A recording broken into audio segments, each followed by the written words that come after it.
আমরা দুরূদ বেশি বেশি কেন পাঠ করব? 10টি কারণে আমরা রাসূলের উপর দুরূদ বেশি বেশি পাঠ করব। কয়টি কারণে? কথা বলেন না, কয়টি কারণে? 10টি কারণে। এক নাম্বার পয়েন্ট আজকের আলোচনা, দুরূদ পাঠ করা আল্লাহ তাআলার নির্দেশ। কার নির্দেশ? আল্লাহ তাআলার নির্দেশ। পবিত্র কোরআনুল কারীমের সূরাতুল আহজাবের 56 নম্বর আয়াতের মধ্যে আল্লাহ তাআলা ঘোষণা করে বলেন, ইন্নাল্লাহা ওয়া মালাইকাতাহু ইউসাল্লুনা আলান নবী।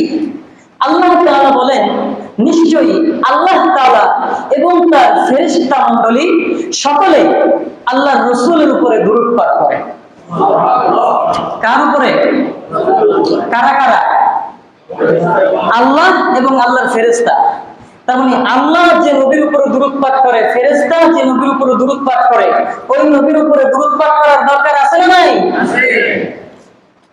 পবিত্র কোরআনুল কারীমের সূরাতুল আহজাবের 56 নম্বরে আল্লাহ তাআলা বলেন, ইন্নাল্লাহা ওয়া মালাইকাতাহু ইউসাল্লুনা আলান নবী। আল্লাহ এবং তার ফেরেশতারা রাসূলের উপরে দুরূদ পাঠ করে। আল্লাহ তাআলা বলেন, ইয়া আইয়ুহাল্লাযীনা আমানু সাল্লু আলাইহি ওয়া সাল্লিমু তাসলিমা।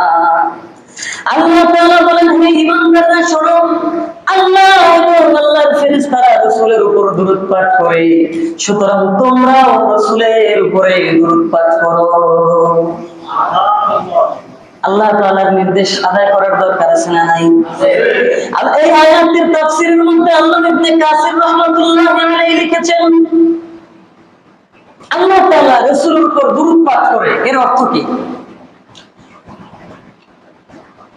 সহিহ বুখারীর বর্ণনায় আসছে, ইমাম বুখারী রাহমাতুল্লাহি আলাইহি বলেন, قال أبو العالية رحمه الله تعالى صلاة الله تعالى ثناؤه عليه عند الملائكة عليهم الصلاة والسلام। ইমাম বুখারী রাহমাতুল্লাহি আলাইহি বলেন যে আল্লাহ তাআলা রাসূলের প্রতি যে দুরূদ পাঠ করে, এই দুরূদ পাঠ করার অর্থ হচ্ছে, ভাবার্থ হচ্ছে যে আল্লাহ তাআলা ফেরেশতাদের নিকট আল্লাহর রাসূলের প্রশংসা করেন। ফেরেশতাদের কাছে আল্লাহর রাসূলের প্রশংসা করেন কে? আল্লাহ। আর ফেরেশতারা যে আল্লাহর রাসূলের উপর দুরূদ পাঠ করে, এর অর্থ কি? ওয়াসসালাতুল মালাইকাতুল মুকরামুনা দুআ। যে রাসূলের উপর যে ফেরেশতারা দুরূদ পাঠ করে, এর অর্থ হচ্ছে যে ফেরেশতারা রাসূলের জন্য অনবরত দোয়া করতে থাকে। তো আল্লাহ তাআলা রাসূলের প্রতি দুরূদ পাঠ করে, ফেরেশতারা রাসূলের প্রতি দুরূদ পাঠ করে, আমরা করতে পারবো না ইনশাআল্লাহ? তার মানে আজকের আলোচনা এক নাম্বার পয়েন্ট, এক নাম্বার আলোচনা যে রাসূলের প্রতি দুরূদ পাঠ করা কার নির্দেশ? আল্লাহ তাআলার নির্দেশ। তারপরে আজকের আলোচনার 2 নাম্বার পয়েন্ট, 2 নাম্বার কথা, রাসূলের প্রতি দুরূদ পাঠ করলে আল্লাহ তাআলাকেও স্মরণ করা হয়। সুবহানাল্লাহ। রাসূলের প্রতি দুরূদ পাঠ করলে আল্লাহ তাআলাকে স্মরণ করা হয়। কিভাবে? আমরা দুরূদ পাঠ করি কিভাবে? আল্লাহুম্মা সাল্লি আলা মুহাম্মদ সাল্লাল্লাহু আলাইহি ওয়াসাল্লাম। আয় আল্লাহ, আপনি নবী মুহাম্মদ এবং তার পরিবারের উপর রহমত নাযিল করেন, অনুগ্রহ করেন। এই যে এখানে আল্লাহ তাআলার কাছে আমরা প্রার্থনা করতেছি, আল্লাহ তাআলার কাছে দোয়া করতেছি, আল্লাহ তাআলার কাছে। তার মানে রাসূলের প্রতি দুরূদ পাঠ করলে আল্লাহ তাআলাকেও স্মরণ করা হয়। আর আল্লাহ তাআলাকে স্মরণ করলে ফায়দা কি? পবিত্র কোরআনুল কারীমের সূরাতুল বাকারার 152 নম্বর আয়াত আল্লাহ তাআলা বলেন, ফাযকুরুনি আযকুরকুম। আল্লাহ তাআলা বলেন, তোমরা আমি আল্লাহ তাআলাকে স্মরণ করো, আযকুরকুম। তোমরা যদি আমি আল্লাহ তাআলাকে স্মরণ করো, আমি আল্লাহ তাআলা তোমাদেরকে স্মরণ করব। আল্লাহ যদি আমাকে স্মরণ করে, আমার মতো নাফরমান নাখাস্তাকে যদি আল্লাহ তাআলা স্মরণ করে, আখিরাতে কোনো টেনশন আছে নাকি বলেন? কথা বলেন, টেনশন আছে নাকি বলেন? তারপর আল্লাহ তাআলা বলেন, ওয়াশকুরুনি, তোমরা আমি আল্লাহ তাআলার শুকরগুজার হও, ওয়ালা তাকফুরুন। আমি আল্লাহ তাআলার প্রতি তোমরা নাফরমানি করিও না। আল্লাহ তাআলার প্রতি কোনোভাবে নাফরমানি করা না, এই আয়াতের তাফসীরের মধ্যে তাফসীর ইবনে কাসিরের মধ্যে আসছে আল্লাহর হাবিব বলেন, হাদিসটা সহিহ বুখারী ৭৪০৫ নম্বর হাদিসের বর্ণনা। হাদিসের বর্ণনাকারী হচ্ছে আবু হুরায়রা রাদিয়াল্লাহু তাআলা আনহু। তিনি বলেন রাসূল সাল্লাল্লাহু আলাইহি ওয়াসাল্লাম বলেছেন, হাদিসে কুদসি, হাদিসে কুদসি আল্লাহর হাবিব বলেন, ইয়াকুলুল্লাহু তাআলা, আল্লাহ তাআলা বলেন, আনা ইনদা যান্নি আবদি বি, আমি সেই রকম যে রকম আমার প্রতি আমার বান্দা ধারণা করে রাখে। আমার বিশ্বাস যদি আল্লাহ তাআলার প্রতি শক্ত হয়, দৃঢ় হয়, আল্লাহ তাআলার পক্ষ থেকে সাহায্যটা আমার বিশ্বাসের উপর নির্ভরযোগ্য। আমি যদি আল্লাহ তাআলার কাছে পরিপূর্ণভাবে ভরসা রাখি, আমার ভরসা অনুযায়ী আল্লাহ তাআলা আমাকে সাহায্য করবে। বুঝতে পারলাম? আমার বিশ্বাস যদি দুর্বল হয়, আসলে কি হবে বিষয়টা, তখন আল্লাহ তাআলা বান্দাকে এভাবে ছেড়ে দেয়। ওই বিশ্বাস যেমন আল্লাহ তাআলার সাহায্য তেমন। আল্লাহর প্রতি বিশ্বাস যদি শক্ত হয়, দৃঢ় হয়, আল্লাহ তাআলার সাহায্যটাও ওইভাবে শক্ত এবং দৃঢ়ভাবে আসে। তো এই জন্য আল্লাহ তাআলা বলেন, আমি তেমনই যেমন আমার প্রতি আমার বান্দা ধারণা রাখেন। তারপরে আল্লাহ তাআলা বলেন, ওয়া আনা মাহু ইযা যাকারানি, আমি আমার বান্দার সাথে থাকি আমার বান্দা যখন আমাকে স্মরণ করে। তারপরে আল্লাহ তাআলা বলেন, ফাইন যাকারানি ফি নাফসিহি, আমার বান্দা যখন আমাকে মনে মনে স্মরণ করে, আমি আল্লাহ তাআলা আমার বান্দাকে মনে মনে স্মরণ করে থাকি। রাস্তায় হাঁটতেছি, চলতেছি, জিকিরে ফিকিরে হাঁটবো, আমি আল্লাহকে মনে মনে স্মরণ করলে আল্লাহ তাআলা আমাকে মনে মনে স্মরণ করবে। যত বিপদ আপদ বালা মুসিবত থাকবে, আল্লাহ তাআলা আমাকে বিপদ আপদ বালা মুসিবত থেকে হেফাজত করবে। সুবহানাল্লাহ, ভাষায় গিয়ে বললেন। তারপরে তার মানে আল্লাহ তাআলাকে স্মরণ করলে ফায়দা আছে না নাই? এই যে আমরা যে জনসমাবেশ, এখানে আল্লাহ তাআলাকে স্মরণ করতেছি না? আল্লাহ তাআলা কি বলে শোনেন, আল্লাহ তাআলা বলেন, ওয়াইন যাকারানি ফি মানাম, কোন ব্যক্তি যখন আমি আল্লাহ তাআলাকে কোন জনসমাবেশের মধ্যে স্মরণ করে, আল্লাহ তাআলা বলেন, যাকারতুহু ফি মানা খায়রুম মিনহুম, আমি আল্লাহ তাআলা দুনিয়ার জনসমাবেশের চেয়েও উত্তম জনসমাবেশে আমি আল্লাহ তাআলা ওই বান্দাকে স্মরণ করে থাকি। তার মানে আল্লাহ আমাদেরকে জনসমাবেশে স্মরণ করতেছেন। বিশ্বাস হয়নি? সন্দেহ থাকলে ঈমান থাকবে না। বলেন, সন্দেহ থাকলে ঈমান। আমরা জনসমাবেশে আল্লাহ তাআলাকে স্মরণ করতেছি, আল্লাহ তাআলা আমাদেরকে আমাদের যে সমাবেশ আছে এর চেয়ে উত্তম মজলিসের মধ্যে আল্লাহ তাআলা আমাদেরকে স্মরণ করতেছেন। তারপরে এই তার মানে আমরা বুঝলাম যে দুরূদ পাঠ করার দ্বিতীয় নম্বর যে কারণটা, বেশি বেশি দুরূদ পাঠ করলে আল্লাহ তাআলাকেও স্মরণ করা হয়, আল্লাহ তাআলাকেও স্মরণ করা হয়। তারপরে আজকের আলোচনা ৩ নম্বর পয়েন্ট, আমরা রাসূলের প্রতি দুরূদ পাঠ করি। আমরা যেখানে বসেই দুরূদ পাঠ করি না কেন, আল্লাহর রাসূল বলেন যে তোমাদের দুরূদ আমি রাসূলের কাছে পৌঁছে দেওয়া হয়। আমার কথা বুঝে আসতেছে? তো সুবহানাল্লাহ জোরে বলবেন, তাইলে আমি বুঝবো যে কথা বুঝতেছেন। আস্তে চুপচাপ পয়সা থাকেন, ঘুমান, তাহলে তো হবে না। আমার এখানে আলোচনা শুনতে হলে মনোযোগ সহকারে শুনতে হবে, কোনো ঘুমানোর সুযোগ নাই। পারবেন না ইনশাআল্লাহ? আল্লাহ তাআলা কবুল করে বলে আমিন। তারপরে তার মানে ৩ নম্বর পয়েন্টে আমরা 2টি হাদিসের দ্বারা জানবো। কয়টি হাদিস? 1 নম্বর হাদিস আবু দাউদ শরীফের 2042 নম্বর হাদিসের বর্ণনা। হাদিসের বর্ণনাকারী হচ্ছে আবু হুরায়রা রাদিয়াল্লাহু তাআলা আনহু। তিনি বলেন, ক্বালা রাসূলুল্লাহ সাল্লাল্লাহু আলাইহি ওয়াসাল্লাম, লা তাজআলু বুয়ুতাকুম কুবুরা, আল্লাহর হাবিব বলেন, তোমরা তোমাদের ঘরগুলোকে কবরস্থানে পরিণত করিও না। প্রথমে আল্লাহ রাসূল বলতেছেন, তোমরা তোমাদের ঘরগুলোকে কবরস্থানে পরিণত করিও না, মানে তোমরা তোমাদের ঘরের মধ্যে সুন্নাত, নফল বা তাহাজ্জুদ নামাজ পড়ে তোমাদের ঘরটার মধ্যে মাঝে মধ্যে নামাজ পড়ো, কবরস্থান বানায় না। তারপরে আল্লাহর হাবিব বলেন ওয়ালা তাজালু কবরি আইদা, এবং আমি রাসূলের কবরকে তোমরা উৎসবের স্থান বানাও না। আমি রাসূলের কবরকে কেন্দ্র করে তোমরা উৎসবের স্থান বানাও না। দেখেন আখির জামানার পয়গম্বর, দুনিয়ার শ্রেষ্ঠ মানুষ, তিনি বলেন যে আমার কবরকে কেন্দ্র করে তোমরা উৎসব করিও না। আর আমরা বাবার কবরকে কেন্দ্র করে উৎসব করি, আসি না নাই? বাবার কবরকে, মানুষের সেন্স মানে চিন্তা ভাবনা কতটুকু নিচে নামলে এগুলো করতে পারে বলেন? যেখানে আল্লাহ রসুলের কবরের সামনে গিয়ে নাচানাচি গাওয়াগাওয়ি করার সুযোগ নাই, সেখানে সামান্য কোন জায়গা থেকে কোন বাবা আইসা বসছে, বাবা হয়ে গেছে, পীর হয়ে গেছে, সেখানে আমরা নাচানাচি করি, কেন্দ্র কি করি, উৎসব আনন্দ করতে শুরু করি। আল্লাহ তাআলা আমাদের সবাইকে হেফাজত করুক বলে আমি। তার মানে কোনোভাবেই রাসূলের কবরকে কেন্দ্র করে কি করা যাবে না, উৎসব করা যাবে না। তারপরে আল্লাহর হাবিব বলেন ওয়াসাল্লু আলাইয়া ফাইন সালাতাকুম তাবলুগুনি হাইসু কুনতুম। আল্লাহর হাবিব বলেন সাল্লু আলাইয়া, তোমরা রাসূলের প্রতি দরুদ পাঠ করো। কার প্রতি? পারবো না ইনশাআল্লাহ? বলেন সাল্লাল্লাহু আলাইহি ওয়াসাল্লাম। সবচেয়ে ছোট দরুদ হচ্ছে সাল্লাল্লাহু আলাইহি ওয়াসাল্লাম। বলেন সাল্লাল্লাহু আলাইহি ওয়াসাল্লাম। আল্লাহর রাসূল বলেন তোমরা আমি রাসূলের প্রতি দরুদ পাঠ করো। ফাইন্না সালাতাকুম তাবলুগুনি হাইসু কুনতুম। তোমরা যখন আমি রাসূলের প্রতি দরুদ পাঠ করবা, তোমরা যেখানেই থাকো না কেন, তোমাদের দরুদ আমি রাসূলের কাছে পৌঁছে দেওয়া হবে। আমরা যেখানেই থাকি না কেন, ফেরেশতাদের মাধ্যমে আল্লাহ তাআলা আমাদের দরুদকে রাসূলের কাছে পৌঁছে দিবেন। তারপরে এই গেল এক নম্বর হাদিস, বলেছিলাম দুইটি হাদিস দ্বারা জানবো।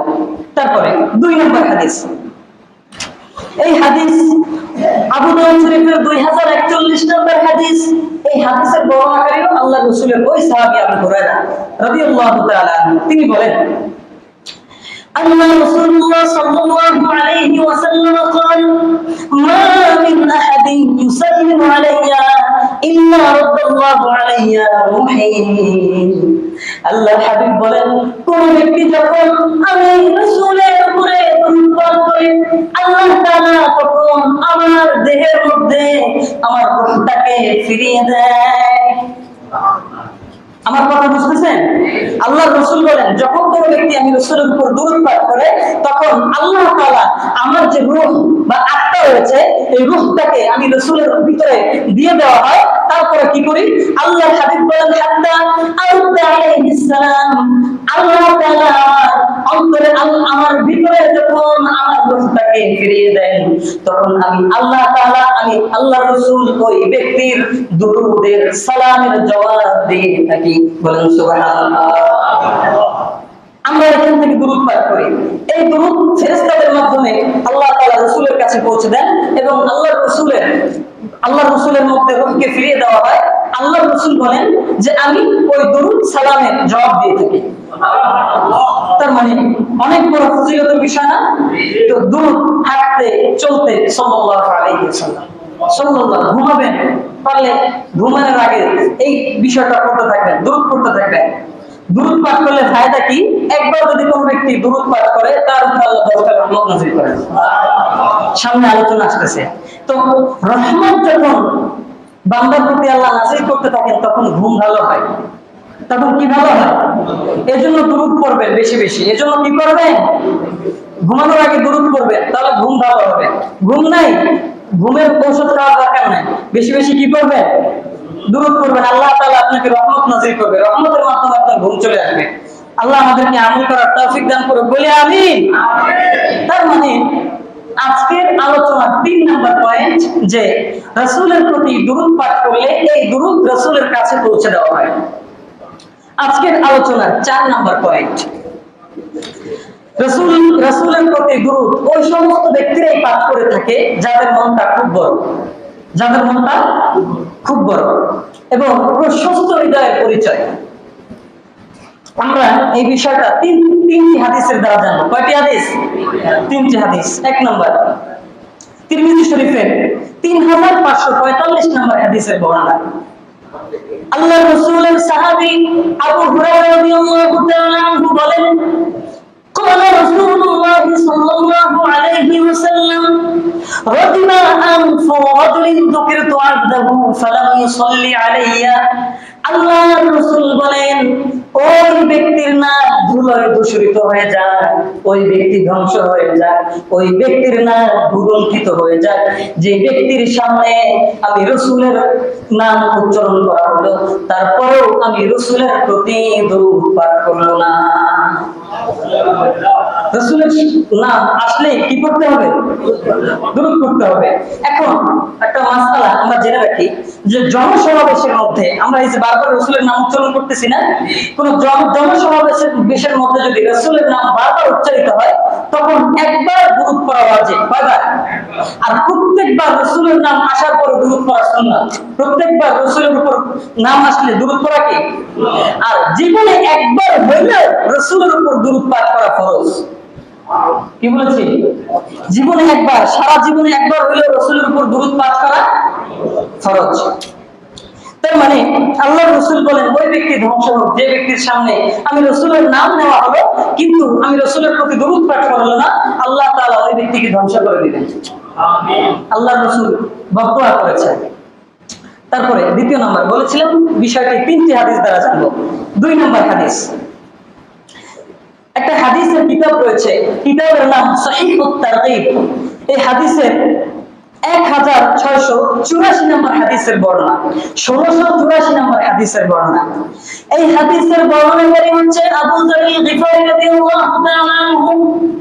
তিনি বলেন, খরাজতু যাতা ইয়াউমিন ফাতাইতু রাসূলুল্লাহ সাল্লাল্লাহু আলাইহি ওয়াসাল্লাম।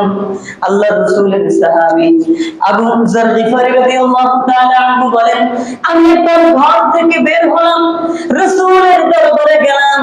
রাসূলের কাছে আসার পরে আল্লাহর রাসূল সাল্লাল্লাহু আলাইহি ওয়াসাল্লাম আমাদেরকে বললেন, ক্বালা আলা উখবিরুকুম বিআদখিলিন নাস। আল্লাহর রাসূল বলেন, আমি কি তোমাদেরকে দুনিয়ার সব মানুষের মধ্যে কোন ব্যক্তিটা কৃপণ এটাকে জানিয়ে দিব? আল্লাহর রাসূল সাহাবাদেরকে বলতেছেন, আমি কি তোমাদেরকে বলে দিব না যে দুনিয়ার মধ্যে কোন ব্যক্তি সবচেয়ে বেশি কৃপণ? সাহাবারা বললেন, ক্বালু বালা ইয়া রাসূলুল্লাহ। আল্লাহর রাসূল, হ্যাঁ অবশ্যই বলেন। তারপর আল্লাহর হাবিব বলেন, মান যুকিরতু ইনদাহু ফালাম ইউসাল্লি আলাইয়া। আল্লাহর রাসূল বলেন, ওই ব্যক্তি সবচেয়ে বেশি কৃপণ যে ব্যক্তির কাছে আমি রাসূলের নাম নেওয়া হলো কিন্তু ওই ব্যক্তি আমি রাসূলের উপর দরুদ পাঠ করলো না, ওই ব্যক্তি দুনিয়ার সবচেয়ে কৃপণ ব্যক্তি। নাউজুবিল্লাহ বলেন। তার মানে কৃপণ ব্যক্তির পরিচয় যে ব্যক্তির নিকট আল্লাহর রাসূলের প্রতি দরুদ পাঠ করা হলো কিন্তু নাম নেওয়া হলো কিন্তু দরুদ পাঠ করলো না। আর যে ব্যক্তি আমার নিকট যদি কোন ব্যক্তি দরুদ, মনে করেন আল্লাহর রাসূল বলল, আমি যেমন বললাম আপনাদের সামনে, নবী মুহাম্মদ সাল্লাল্লাহু যারা পড়বে আল্লাহর রাসূল বললেন ওই ব্যক্তিরাই হচ্ছে কি প্রশস্ত হৃদয়ের অধিকারী। তাদের মনটা খুব বড়, তাদের মনটা। তো এই জন্য আমাদের মনকে বড় করার দরকার আছে না? যাদের মন দুনিয়াতে ইসলামের জন্য, রাসূলের জন্য, আল্লাহ তাআলার জন্য বড় হবে, আল্লাহ তাআলার কুদরতি অন্তর কিয়ামতের দিন ওই ব্যক্তির জন্য আল্লাহ তাআলা প্রশস্ত করে নেবেন। এই জন্য আমাদের মনকে আমরা প্রশস্ত করব, পারবো না ইনশাআল্লাহ? তারপরে আরো একটি হাদিস, বলেছিলাম 3টি হাদিসের কথা, 2টি গেল, আরো একটি হাদিস ইবনে মাজাহ 908 নম্বর হাদিসের বর্ণনা।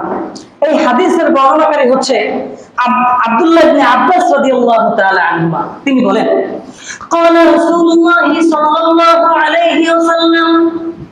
আল্লাহর রাসূল সাল্লাল্লাহু আলাইহি ওয়াসাল্লাম বলেছেন, মান নাসিয়া সালাতা আলাইয়া।